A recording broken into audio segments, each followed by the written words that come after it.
Sikiza tetea mazingira,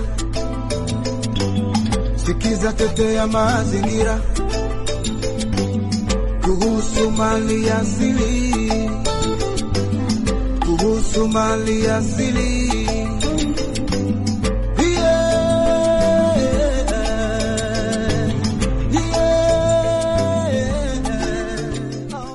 Bienvenue chers auditeurs et auditrices de TTA Mazingira, un podcast sur la gouvernance des ressources naturelles. Aujourd'hui, nous allons nous plonger au cœur d'une problématique qui touche à la fois la technologie, l'économie et les droits de l'homme. L'exploitation du cobalt en République démocratique du Congo. À la présentation de cet épisode, je suis Daniel Makassi, accompagné de Keren Ndivito et de Sarah Annabelle. Bonjour Keren. Bonjour Daniel. Bonjour Annabelle. Bonjour Daniel.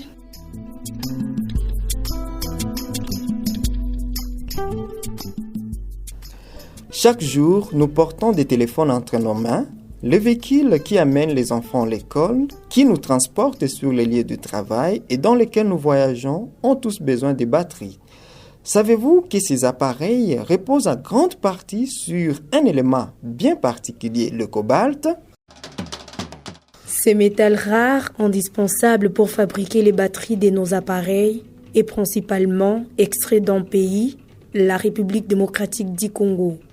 La RDC renferme la plus grande réserve du cobalt au monde. Curieusement, sa population croupit dans la pauvreté.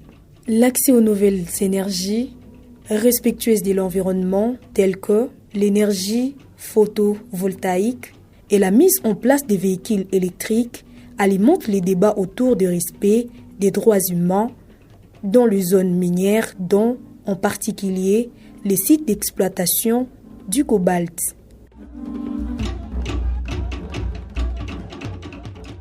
La RDC est le plus grand producteur mondial de cobalt. Mais derrière cette richesse minérale se cache une réalité bien plus sombre.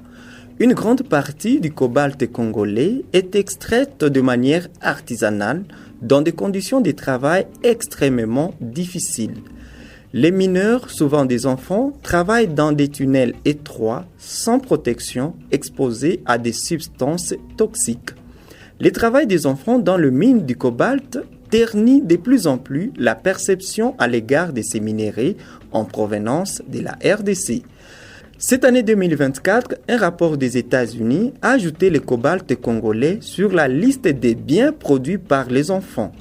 Ce classement n'a pas été bien reçu par les autorités congolaises qui ont rappelé que 95% du cobalt est exploité par des entreprises industrielles cotées en bourse et reconnues au niveau international.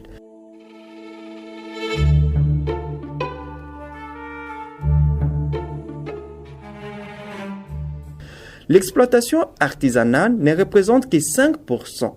Et même cette exploitation artisanale n'est pas faite par les enfants, avait ainsi indiqué le ministre du Commerce extérieur, Julien Paluku, lors du forum RDC-États-Unis le 30 septembre 2024.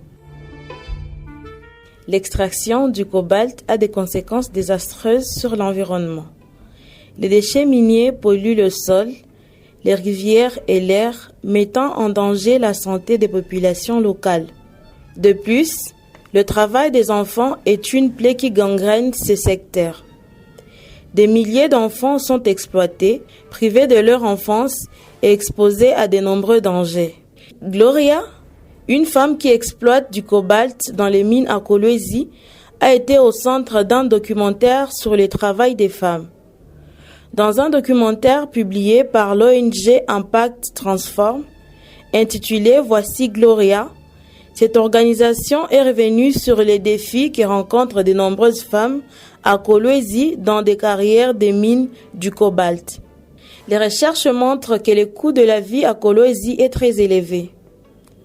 15,78 $ américains est le salaire quotidien de subsistance estimatif à Kolwezi, à en croire les estimations des organisations RED NCAJ de janvier 2023 sur les prix des produits de première nécessité sur les marchés de Kolwezi dans la province du Lualaba.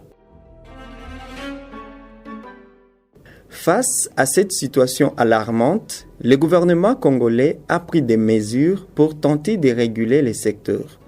La création de l'entreprise générale du cobalt, EGC, et l'autorité de régulation et de contrôle du marché des substances minérales stratégiques, ARECOMS, témoignent d'une volonté de mettre de l'ordre dans ces chaos.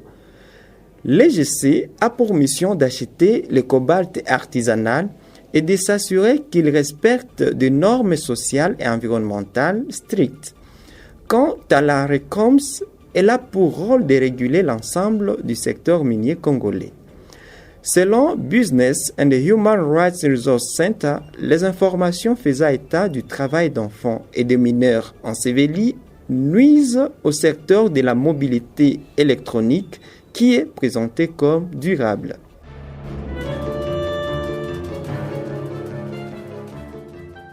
Si ces initiatives sont louables, il reste encore beaucoup à faire pour améliorer les conditions de vie des mineurs et protéger l'environnement. De rapports récents montrent que les progrès sont lents et que de nombreux défis subsistent. Le département du travail des États-Unis a publié sa liste annuelle des produits susceptibles d'être fabriqués par du travail forcé ou des enfants. Et quelle n'a pas été notre surprise de voir le cobalt congolais figurer parmi les nouveaux ajouts de cette année. Cette décision fait suite à un rapport établi par Cobalt Institute qui a mis en évidence les liens entre le travail forcé et l'exploitation minière artisanale et industrielle du cobalt en République démocratique du Congo. Qu'est-ce que cela signifie concrètement ? Tout d'abord, il faut savoir que cette liste n'entraîne pas automatiquement une interdiction d'importation aux États-Unis.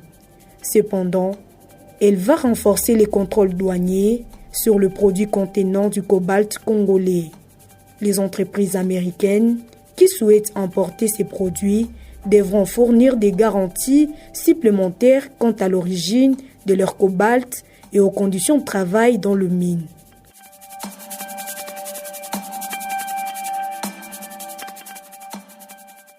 Cette décision est un coup dur pour la réputation du cobalt congolais qui pourrait avoir des répercussions importantes sur l'économie du pays.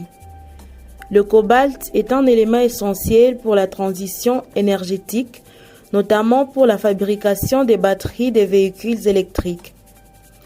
Mais au-delà de l'aspect économique, cette décision est avant tout un signal d'alarme sur les conditions de travail dans les mines congolaises. Elle met en lumière l'exploitation des enfants et le travail forcé qui gangrène ce secteur.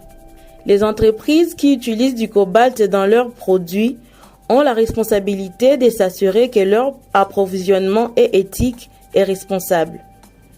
Elles doivent mettre en place des systèmes de traçabilité rigoureux et soutenir les initiatives visant à améliorer les conditions de travail dans les mines. L'inscription du cobalt congolais sur la liste noire du travail des enfants est une étape importante dans la lutte contre les pratiques illégales dans les secteurs miniers.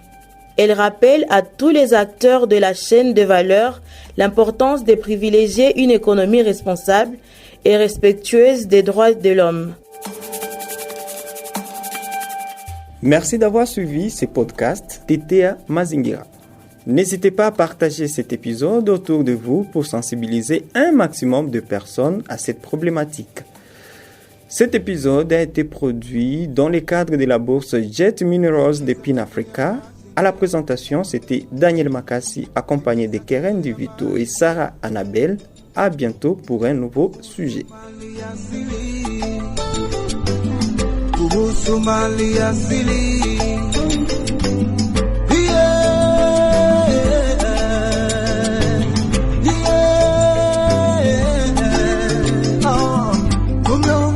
Choto duniani, watu wamekimbia makao yao sababu ya maporomoko ya udongo.